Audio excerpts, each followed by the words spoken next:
ये जो क्वेश्चन है ना, इस क्वेश्चन की सबसे बड़ी खासियत है कि दूसरे 50 तरह के क्वेश्चंस को करने में, सॉल्व करने में जो तुम्हारी प्रैक्टिस होगी ना, वो अकेले सिर्फ ये क्वेश्चन उतने के लिए काफ़ी है। यदि तुम इस 4 मेथड से, जिस मेथड्स की हम लोगों ने चर्चा की है, एक तो हम लोग सॉल्व कर चुके हैं, बाकी 3 जो मैंने तुम्हें एक छोटे से चैलेंज के रूप में दिया था, होपफुली तुम लोगों ने कम से कम ट्राई किया होगा उसको। तो यदि इन चारों मेथड से इस क्वेश्चन को तुम सॉल्व करना जान जाते हो ना, तो समझो कि 50 अलग अलग तरह के क्वेश्चंस को सॉल्व करने में जो तुम्हारी प्रैक्टिस होगी वो अकेले इस एक क्वेश्चन से तुम्हारा हो जाएगा। ठीक है। अभी देखो, एक हम लोग ने सॉल्व कर लिया था 100 सपोज करके। सेकंड मेथड में हम लोग क्या करते हैं ना कि हम लोग एज्यूम करते हैं कि वो जो आदमी बाजार गया था उसके पास एक्स थे, जो अमाउंट उसके पास था वो एक्स था। ठीक है, अमाउंट को हम लोग एक्स कंसीडर कर लेते हैं। ये चूँकि हम डिटेल में लिख कर पूरा बतला चुके हैं इसके पहले वाले वीडियो में, एक मेथड में, तो थोड़ा सा स्टेटमेंट जो है ना पूरा लिखने में हम थोड़ा सा स्किप करेंगे। वो वीडियो जो है ना बेकार, मतलब बहुत ज़्यादा लंबा हो जाता है, तो हम बोलेंगे पूरा, लिखेंगे थोड़ा सा कम, तो उसको ध्यान से समझना तुम लोग। तो हमने कंसीडर किया कि लेट जो अमाउंट है उसके पास एक्स है। ठीक है, कहता है कि इसी अमाउंट का 10% उसने टैक्सी फेयर के लिए रिटेन कर लिया, बचा लिया था। ठीक है, तो टैक्सी फेयर कितना हो गया? टैक्सी फेयर 10% ऑफ एक्स, इसका मतलब हो गया 10x अपॉन 100, अल्टीमेटली आ गया x अपॉन 10। इतना उसने बचा लिया किस चीज़ के लिए? इतना उसने बचाया टैक्सी फेयर के लिए। उसके बाद कहता है कि उसने 20 आम खरीदे थे। अब देखो, सॉरी 40 आम खरीदे थे उसने। 40 आम की कीमत कितनी होगी? कहता है कि जितने पैसे उसके पास थे उससे वो 50 संतरा या 40 आम खरीद सकता था। कहने का मतलब कि 40 जो आम है उसकी कीमत हो गई x, तो 20 मैंगो जो खरीदे उसकी कीमत कितनी होगी? सिंपल सी चीज़ है, 40 मैंगोज।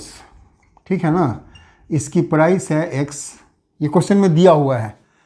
1 मैंगो, इसकी प्राइस कितनी हो जाएगी? x upon 40। हम उसने खरीदा कितना? 20 मैंगोज, इसकी प्राइस हो जाएगी x अपॉन 40 इंटू 20। अल्टीमेटली ये 2 टाइम्स कट गया, x अपॉन 2। फाइन। अब उसका जो खर्च हुआ है वो मतलब एक जो बचाया है उसने टैक्सी के लिए, वो बचाया उसने ये, और जो उसने आम खरीदने में लगाया वो ये। इन दोनों को यदि प्लस करके तुम जो उसके पास टोटल पैसे हैं एक्स, उससे यदि तुम माइनस कर दो तो जो भी पैसे उसके पास बचेंगे, इसी तरह से बचा हुआ पैसा आएगा ना, इसी का उसने ऑरेंज खरीदा था। तो देखो कि मैंगो खरीदने के बाद और टैक्सी फेयर बचाने के पास उसके पास अमाउंट बचा कितना। ठीक है ना, रेस्ट अमाउंट ये कैसे निकलेगा? ये निकलेगा x minus x upon 10 plus x upon 2। ठीक है, कितना हो गया ये? x माइनस, इसका एलसीएम ले लो तो ये हो जाएगा 20, ये हो जाएगा 2x प्लस 10 टाइम्स 10x। ठीक है, ये हमारे पास कितना आ गया? x minus 2x plus 10x, 12x upon 20। इसको भी सॉल्व करोगे तो हो जाएगा 20, तो कहने का मतलब 20x minus 12x, 8x upon 20, 4 से ये 2 टाइम्स और ये 5 टाइम्स, सॉरी ये 5 है।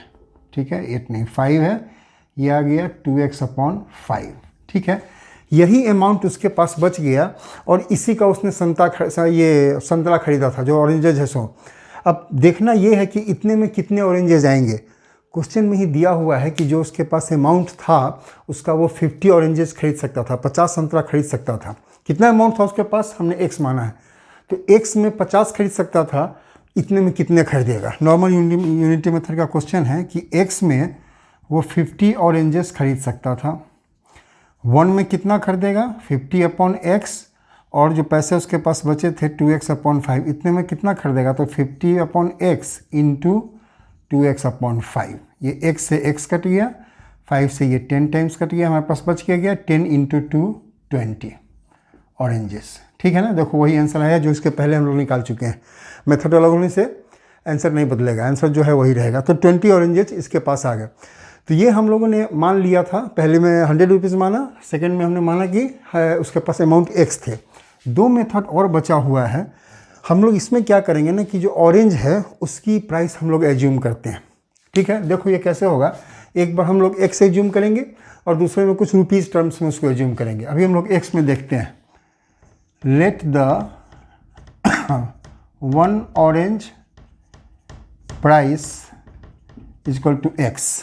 ये हमने मान लिया कि उसके जो ऑरेंज की प्राइस है वो x है।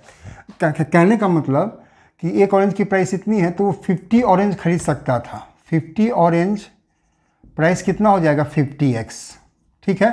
ये उसके पास टोटल अमाउंट आ गया, निकल गया। हम लोगों ने निकाला 50 ऑरेंज खरीदे थे ना उसने, तो एक ऑरेंज की प्राइस यदि x है तो 50 ऑरेंज की प्राइस 50x ही होगी। ये हमने निकाल लिया कि उसके पास 50x टोटल है। अब हम लोग थोड़ा सा पहले वाला मेथड लगाते हैं।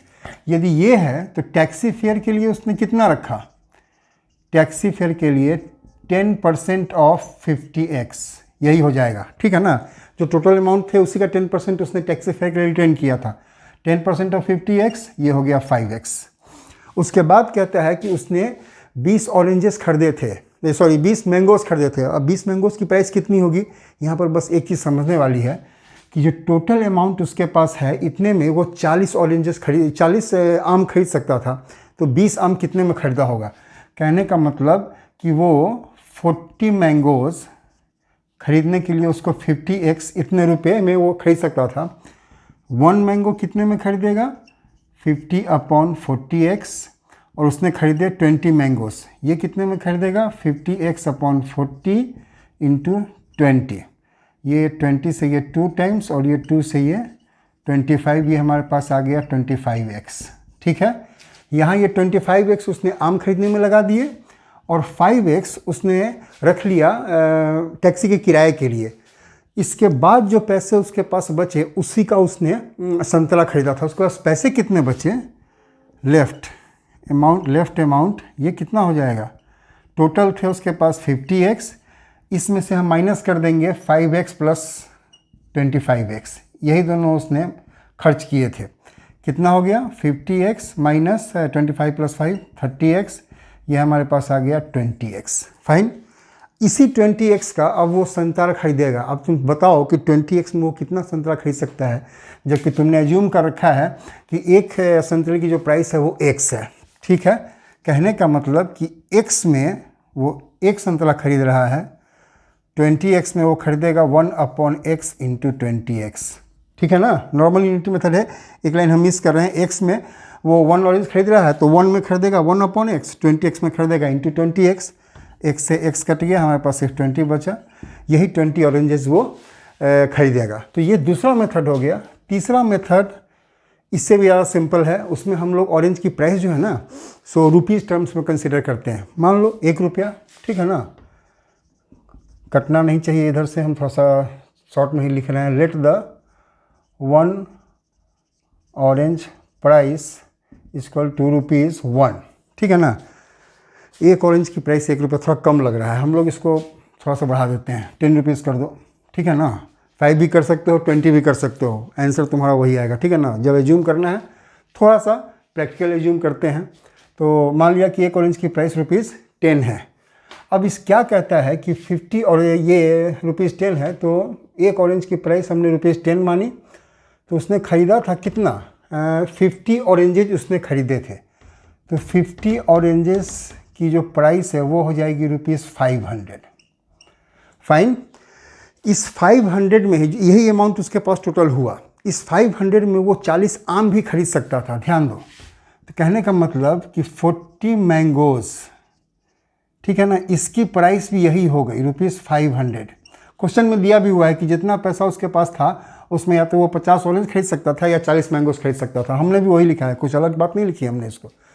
तो 20 मैंगोज़ हो गए। अब कहता है कि इसने 20 आम खरीदे थे, तो यहीं पर तुम 20 मैंगोज़ का ही प्राइस निकाल लो। 20 मैंगोज़ का प्राइस कितना हो जाएगा, 500/40 × 20, ये कट जाएगा 2 टाइम्स और ये 2 से आ गया 225, ₹225।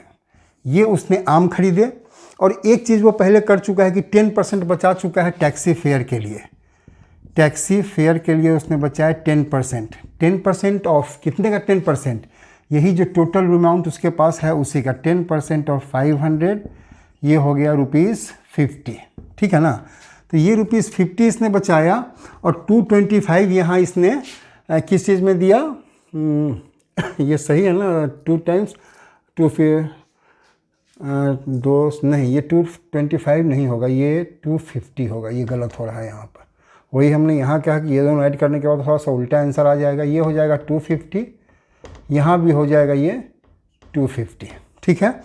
तो 250 का उसने 20 मैंगोस खरीद लिए और 50 रुपये उसने बचा लिए टैक्सी फेयर के लिए।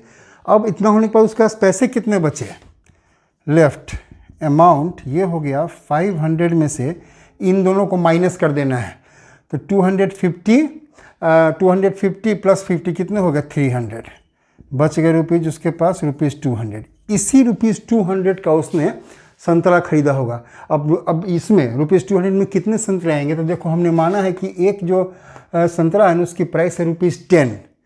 तो 10 रुपीज़ में एक आ रहा है, तो ₹1 में 1/10 आएगा।